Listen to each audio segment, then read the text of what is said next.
જેમ જેમ સ્થાનિક સ્વરાજની ચૂંટણી નજીક આવી રહી છે તેમ તેમ તમામ પાર્ટીઓ પોતે કરેલા કામોની ગણતરી કરાવવા લાગે છે, પરંતુ જૂનાગઢ જિલ્લાની માણાવદરના મતદારોનો મિજાજ કંઈક અલગ જ જોવા મળ્યો છે। અહીંના લોકો કહી રહ્યા છે કે તે કોઈ પણ પાર્ટીને મત નહીં આપે, તે લોકો એવા ઉમેદવારને જ વોટ આપશે જે તેમની પાયાની જરૂરિયાતો પૂરી કરે।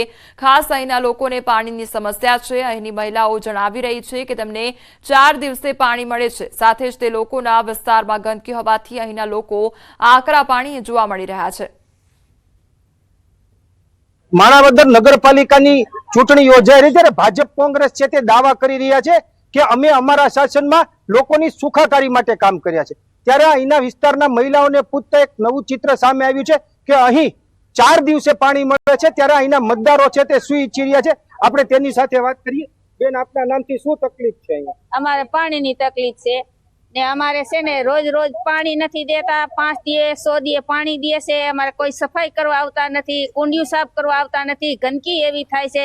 અમે ત્યાં 2-3 ફેરી ત્યાં અરજી મારવા જાય તો કોઈ સાફ કરવા આવે નહીં, ઈ કે આવે એમ કરીને નીકળી જાય। કોંગ્રેસમાં નહીં, ભાજપમાં નહીં, કોઈ નહીં, અમારું કામ કરે એમાં અમે મત દેશું। બહુ તકલીફ છે, અમે મિલુમાં જાય તોય કોઈ ભરવા દેતા નથી, અમે પાણી પીવા ક્યાં જાય? કે અહીંના જે મતદારો છે તે ઈચ્છી રહ્યા છે કે જે અમને દરરોજ પાણી આપશે અને નિયમિત સફાઈ કરશે તેને અમે મત આપીશું, નહીં કે કોઈ પાર્ટીને જોઈને। વિભાજન બાદ વિધાનસભા અધ્યક્ષ શંકર ચૌધરીએ સંકેત આપ્યા છે। થરાદમાં સંબોધન દરમિયાન શંકર ચૌધરીએ રાહ તાલુકો બનાવવાના આપ્યા છે સંકેત, ત્યારે વાવ થરાદ જિલ્લો બન્યા બાદ રાહ તાલુકો બનવાના સંકેત આપવામાં આવ્યા છે। થરાદના કિયાલ ગામ ખાતે સંબોધન વખતે કહ્યું કે તમારા નજીક તાલુકો આપીશું। શંકર ચૌધરીએ કહ્યું કે ગામ કિયાલ તાલુકો તમારા નજીક કરીશું। હજુ તમને 2 બદલવાનું છે તમારે। તમે બોલો ગામ,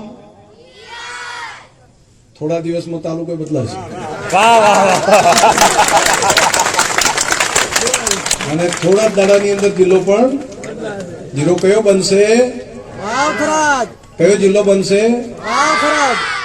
વાવ થરાદ જિલ્લો બનશે અને તાલુકો તમારો ઢુકડો કરી નાખશે।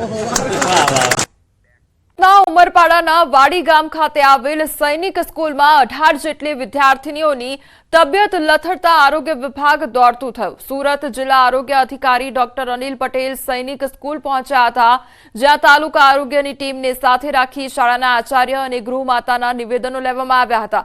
હાલ 18 વિદ્યાર્થીઓમાંથી 10ને ડિસ્ચાર્જ આપી દેવામાં આવ્યું છે, જ્યારે 8 હજુ પણ સારવાર હેઠળ છે। વાતાવરણમાં આવેલા પલટાને કારણે વિદ્યાર્થીઓની તબિયત બગડી હોવાનું પ્રાથમિક અનુમાન લગાવવામાં આવ્યું છે।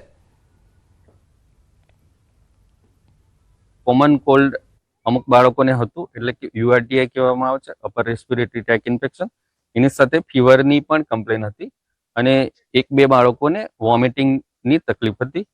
તો 18 બાળકોને આપણે ગઈકાલે 108 દ્વારા અને અન્ય જે સુવિધા મળી એ પ્રમાણે CHC જંખવાવ ખાતે જે મેડિકલ ઓફિસરની ટીમ છે ત્યાં બતાવવામાં આવ્યા હતા। એમાંથી ઓબ્ઝર્વેશનમાં રાખીને અમુક બાળકોને પાછા પરત કરવામાં આવ્યા હતા। કચ્છમાં કેબલ ચોરી મામલે ચોંકાવનારો ઘટસ્ફોટ થયો છે। પોલીસ હેડ કોન્સ્ટેબલે જ ચોરી કરાવી હતી અને સાગરીત સાથે મળીને કેબલ ચોરી કરાવી। પોલીસ કર્મચારીએ ચોરી કરાવ્યાની કબૂલાત કરી છે। મોજશોખ માટે ચોરી કરાવ્યાની કબૂલાત કરવામાં આવી છે, તો પોલીસે ભુજના હેડ કોન્સ્ટેબલ અને તેના મદદગારની ધરપકડ કરી છે। આરોપી કોન્સ્ટેબલ અગાઉ જખૌ પોલીસમાં નોકરી કરી ચૂક્યો હોવાથી મુદ્દામાલ રૂમમાંથી કેબલ ચોર્યા હતા।